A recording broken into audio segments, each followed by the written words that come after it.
New practice set 24 में आज हम लोग देखते हैं कुछ क्वेश्चंस हमारे बीपीएससी प्रिपरेशंस के लिए इंपॉर्टेंट क्वेश्चंस हैं। तो यहाँ पे हम देख सकते हैं हमारा पहला क्वेश्चन क्या कहता है कि what are the disadvantages of array. यानी हम जो एरे यूज कर रहे हैं उसका कोई डिसएडवांटेजेस भी हो सकता है, और अगर है तो वो डिसएडवांटेजेस क्या क्या हैं। तो हमारे ऑप्शंस हैं, वो ऑप्शंस क्या क्या दिए हुए हैं। The index value of an array can be negative, यानी कि एरे का इंडेक्स वैल्यू वैल्यू निगेटिव हो सकता है। तो ऐसा तो नहीं है, हम लोग कोई भी एरे जब बनाते हैं तो उसमें हमारा निगेटिव इंडेक्सिंग नहीं होता है, ये ऑप्शन तो नहीं होगा। Elements are sequentially accessed, elements sequentially accessed होता है, बट हम इसको इसका डिसएडवांटेजेस नहीं कह सकते, क्योंकि sequentially एक्सेस किया जाना है वो उसका प्रॉपर्टी है, उसका फीचर है, हम उसको डिसएडवांटेजेस में नहीं रख सकते। डेटा स्ट्रक्चर लाइक क्यू और stack can not be implemented. Q Q को तो हम इम्प्लीमेंट कर सकते हैं, स्टैक को भी इम्प्लीमेंट कर सकते हैं एरे में। Array stack using array Q array ये तो हम करते हैं, तो ये डिसएडवांटेज क्या है, तो होता ही। There are chances of wastage of memory space if elements inserted in an array are lesser than the allocated size। हाँ, ये हम कह सकते हैं।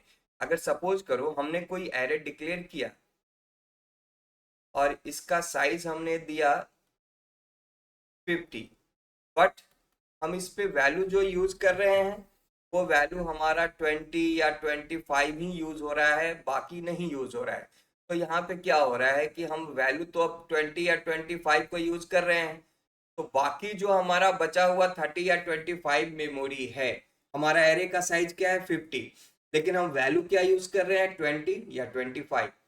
तो जो बचा हुआ मेमोरी है वो वेस्ट जा रहा है। तो यहाँ chances of wastage of memory array में होता है, तो हम इसको कह सकते हैं कि ये इसका एक डिसएडवांटेज हो सकता है। तो यहाँ पे हमारे लिए ऑप्शन डी होगा सही। Which data structure required to check whether an expression contains a balanced parenthesis.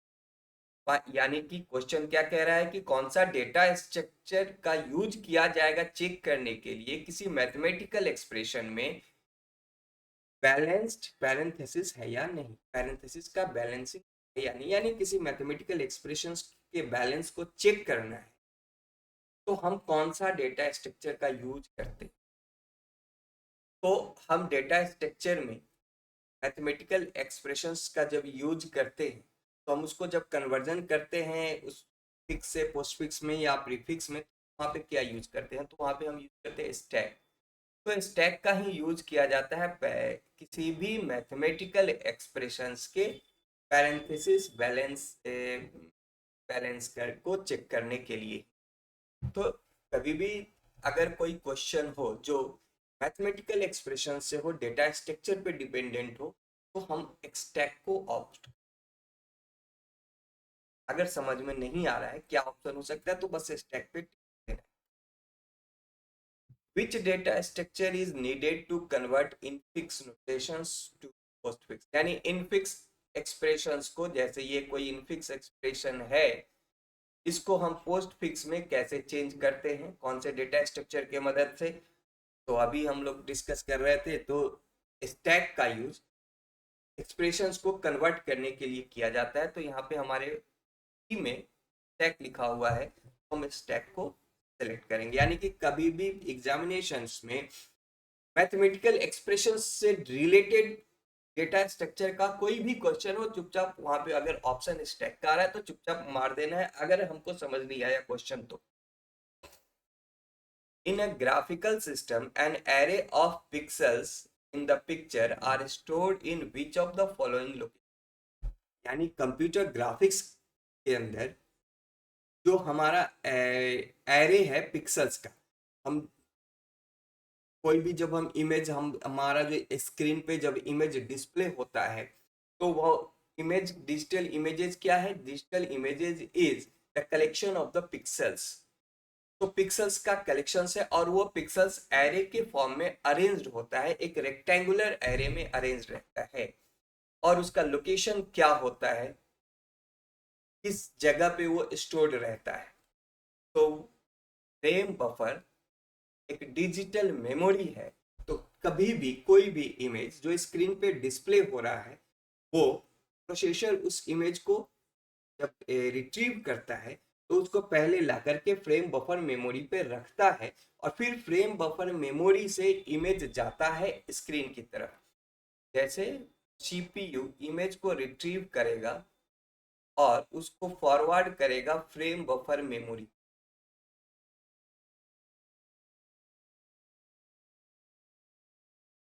और फिर तब ये स्क्रीन पे जाएगा डिस्प्ले होने के लिए। तो frame buffer is a digital memory for pictures, और इसका नाम भी दिया गया हुआ है फ्रेम, यानी वो इमेजेस को फ्रेम में स्टोर करता है। और वो फ्रेम क्या है? Frame is a rectangular array of pixel values का। तो हमारा फ्रेम बफर यहाँ पे ऑप्शन आएगा। अगर एग्जामिनेशन में कोई क्वेश्चन आता है इमेजेस से रिलेटेड कंप्यूटर्स के ऊपर और मेमोरी की बात होती है, तो वहां पे हम लोग फ्रेम बफर को ऑप्ट कर लेंगे। Next question, what is the difference between following codes of Python? यहाँ कुछ कोड दिए गए हैं, दो कोड दिए गए हुए हैं और ये पाइथन के कोड है, तो डिफरेंस पूछा जा रहा है। तो यहाँ पे जैसे G equal to I for I in range 10 और यहाँ पे आई फॉर आई इन रेंज 10, यानी एक्सप्रेशंस ऑलमोस्ट सेम है। डिफरेंस कहाँ पे है? यहाँ पे पैरेंथेसिस दिया जा रहा है और यहाँ पे स्क्वायर ब्रैकेट्स का यूज किया गया है। तो जब स्क्वायर ब्रैकेट का यूज हो रहा है तो वो तो लिस्ट है पल्सा, और पैरेंथेसिस हम लोग कहाँ यूज करते हैं पाइथन में? तो पैरेंथेसिस के का यूज हम लोग करते हैं पाइथन में टपल के लिए। तो अगर हम कोई टपल बना रहे हैं तो हम वहाँ पैरेंथेसिस लगाएंगे, लेकिन टपल में जो ये स्टेटमेंट इस तरीके से हम यूज नहीं कर सकते। तो ये लिस्ट के लिए तो ये सही है, इसको कहते हैं लिस्ट कॉम्प्रीहेंशंस। तो ये कॉम्प्रीहेंशन यहाँ तो चलता है, लेकिन ये टपल में ये टपल कॉम्प्रीहेंशन इस तरीके से नहीं। तो यहाँ पे क्या होगा? क्या एरर होगा? तो ये एरर नहीं, ये जो होता है ये हमारा जनरेटर है। हम पाइथन में एक जनरेटर को हम लोग यूज करते हैं। जनरेटर एक फंक्शन डिफाइन किया जाता है जो लार्जर डेटा को हैंडल करने के लिए यूज किया जाता है, और वो वन बाय वन डेटा को रिट्रीव करता है। वो बिल्कुल लिस्ट की तरह भी काम कर रहा है, लेकिन वो एक फंक्शन बनता है कंप्लीटली। और उसे फायदा क्या मिलता है जनरेटर से कि जब हम लार्ज डेटा, जब हम बिग डेटा का कंसेप्ट का यूज करते हैं, या हम जैंगो में कोई अपना प्रोजेक्ट डेवलप कर रहे हैं और वहां पे हमको कोई लार्ज टेक्स्ट फाइल्स को रीड करना है, तो वहां पे हम लिस्ट का यूज तो कर सकते हैं, बट लिस्ट से ज्यादा बेटर होगा कि हम जनरेटर को यूज करें। अब जनरेटर यूज करने का बेनिफिट क्या होता है कि जनरेटर में जैसे हम लार्ज फाइल्स को यूज करते हैं, तो एक तो वो मेमोरी कम लेता है, कम मेमोरी में काम करेगा। लिस्ट हमारा ज्यादा मेमोरी ऑक्यूपाई करता है, और लास्ट एक्सेस वैल्यू के बाद वो काम करते रहता है। यानी कि जैसे हमारे प्रोग्राम में फाइल में डेटा है 1 2 3 4 5, अगर हम इसको लिस्ट के थ्रू एक्सेस कर रहे हैं तो हम एक बार में सारा डेटा को रिट्रीव करेंगे। अगर हम जनरेटर लगा रखे हैं और हम 2 डेटा एक्सेस किए हैं, फिर बाद में हमको अगला डेटा चाहिए, तो हमारा जनरेटर वहीं से शुरू होगा जहां पे लास्ट खत्म हुआ था। तो लास्ट 1 2 पे खत्म हुआ था तो ये 3 से शुरू हो जाएगा। तो ये सब कुछ बेनिफिट्स है, मेमोरी कम लेना और लास्ट एंड पोजीशन से रीस्टार्ट होना, ये इसका बहुत ही इंपॉर्टेंट बेनिफिट होता है जनरेटर का। तो यहाँ पे G is a generator and L is a list, तो यहाँ पे हमारा ऑप्शन ए सही होगा। What is the core part of an operating system that controls all tasks? यानी ऑपरेटिंग सिस्टम का वो कौन सा कोर पार्ट है, कौन सा बेसिक पार्ट है जो कंट्रोल करता है सारे टास्क को? तो ऑपरेटिंग सिस्टम्स में सेल यूनिक्स में होता है जो यूजर का इंटरफेस और इंटरप्रेटर दोनों का काम करता है। User interface, kernel. तो यूजर इंटरफेस तो कोर पार्ट नहीं है, वो तो अपर पार्ट है जहां से यूजर ऑपरेटिंग सिस्टम के मदद से कंप्यूटर को एक्सेस करता है। Kernel, GUI. जीयूआई तो प्रॉपर्टी है ऑपरेटिंग सिस्टम का, ये उसका पार्ट नहीं है। जीयूआई ग्राफिकल यूजर इंटरफेस, कोई भी ग्राफिकल ऑपरेटिंग सिस्टम को जीयूआई ऑपरेटिंग सिस्टम कहते हैं। ग्राफिकल यूजर इंटरफेस जो भी हमारा विंडोज है, लाइनक्स है, ये सब जीयूआई है। और यूनिक्स है, डॉस है, ये सब सीयूआई है, command user interface. Kernel, kernel किसी भी ऑपरेटिंग सिस्टम का इंटरनल पार्ट है जो पूरे ऑपरेटिंग सिस्टम के टास्क को मैनेज कर रहा है। यहाँ पे कर्नल आता है। फिर यूनिक्स की बात करें तो यहाँ सेल आता है, और फिर इसके ऊपर आता है यूजर इंटरफेस। तो कर्नल जो है हमारे सारे सिस्टम को मैनेज कर रहा है, यानी कोड पार्ट है। यहीं पे हमारा वो ऑपरेटिंग सिस्टम का जो प्रोग्राम हम लिखेंगे, हम ऑपरेटिंग सिस्टम बनाएंगे तो जो प्रोग्राम लिखेंगे सारा टास्क यहीं पे हमारा डिफाइंड है, ऑपरेटिंग सिस्टम कैसे काम करेगा। तो this is the heart of the operating system या soul of the operating system. यही मैनेज भी करने का काम कर रहा है, कंट्रोल करने का काम कर रहा है।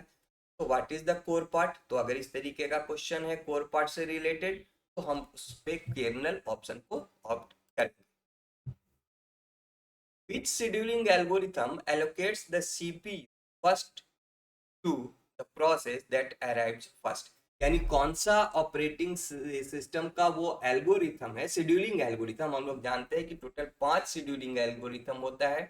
First come first scheduling, shortest job first scheduling, round robin scheduling algorithm, priority scheduling algorithm, और मल्टी लेबल क्यू शेड्यूलिंग एल्गोरिथम। तो यानी कि ये सब प्रोसेस को बारी बारी से एग्जीक्यूट कराने के लिए यूज किया जाने वाला शेड्यूलिंग एल्गोरिथम्स है।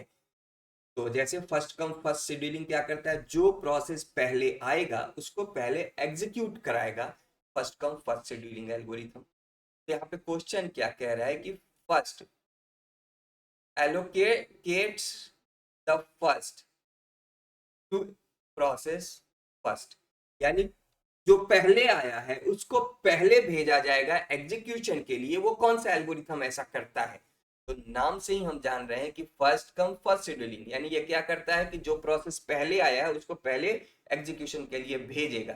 तो हमारा ऑप्शन होगा first come first scheduling algorithm. तो ये कुछ इंपॉर्टेंट क्वेश्चंस है जो बहुत जरूरी है, इसको रिमेम्बर करके रखना, समझना। कोई भी कंफ्यूजन है तो